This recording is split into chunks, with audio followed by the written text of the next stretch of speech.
મિત્રો, ક્યારેક આપણને ઘણા પ્રશ્નો થાય છે, જેમ કે આકાશ નીલું કેમ છે, વરસાદ કેમ પડે છે. આવા પ્રશ્નો આપણું કુતૂહલ બતાવે છે, અને કુતૂહલથી જ શરૂ થાય છે વિજ્ઞાન. જ્ઞાન એક પઝલ જેવું છે. દરેક નવી શોધ આ પઝલમાં નવો ભાગ ઉમેરે છે. વિજ્ઞાન રણમાં પણ છે.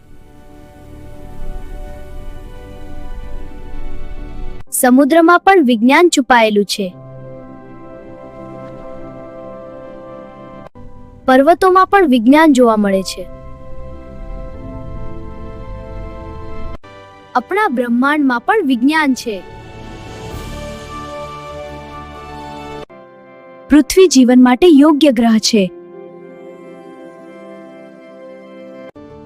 અહીં વનસ્પતિ ઉગે છે. અહીં ઘણા પ્રકારના પ્રાણી રહે છે. બીજ છોડમાં પરિવર્તિત થાય છે. ઈયળ પતંગિયું બને છે.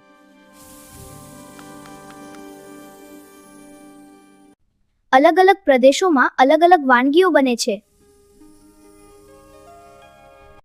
આપણી આસપાસની ઘણી વસ્તુઓ પદાર્થોથી બનેલી છે. ચુંબક ધાતુને પોતાની તરફ આકર્ષે છે. કાગળ એક મહત્વનો પદાર્થ છે. અમે તેનો ઉપયોગ લખવા અને વાંચવા માટે કરીએ છીએ.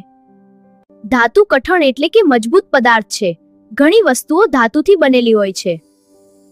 પ્લાસ્ટિક હલકો અને ઉપયોગી પદાર્થ છે. કપડાં અલગ અલગ પ્રકારના કાપડથી બને છે. આકાશમાં વાદળો બને છે અને પછી વરસાદ પડે છે. વરસાદ પાણીનો મહત્વનો સ્ત્રોત છે. પાણી ઠંડુ થાય તો બરફ બને છે. પાણી ગરમ થાય તો વરાળ બને છે. પાણી ગરમ અને ઠંડુ બંને હોઈ શકે છે. રસોડામાં પણ વિજ્ઞાન કામ કરે છે. પ્રેશર કુકર દબાણનો ઉપયોગ કરીને ખોરાક ઝડપથી રાંધે છે. સાયકલ રિપેરમાં પણ વિજ્ઞાન કામ કરે છે. જુઓ, આ બોલ્ટને હું કરું છું. આ રીતે બધું બરાબર ફિટ થશે. લાઇટ બલ્બ વિદ્યુત ઉર્જાને પ્રકાશમાં ફેરવે છે. વિજ્ઞાનમાં સૌથી પહેલું પગલું છે નિરીક્ષણ. પછી અમે પ્રશ્ન પૂછીએ છીએ.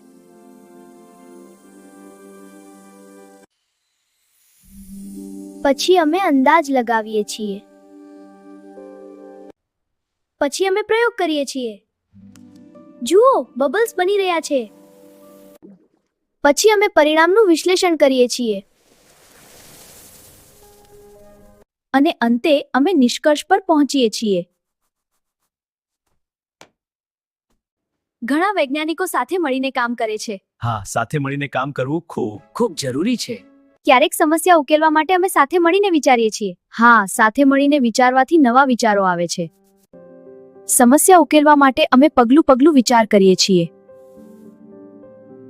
દૈનિક જીવનમાં પણ આપણે વૈજ્ઞાનિક રીતે વિચારીએ છીએ.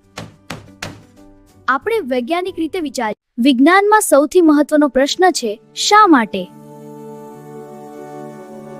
જ્યારે આપણે શા માટે પૂછીએ ત્યારે નવું જ્ઞાન મળે છે. તો મિત્રો, પ્રશ્ન પૂછતા રહો, વિચારતા રહો અને શીખતા રહો, કારણ કે વિજ્ઞાન એક અદ્ભુત યાત્રા છે.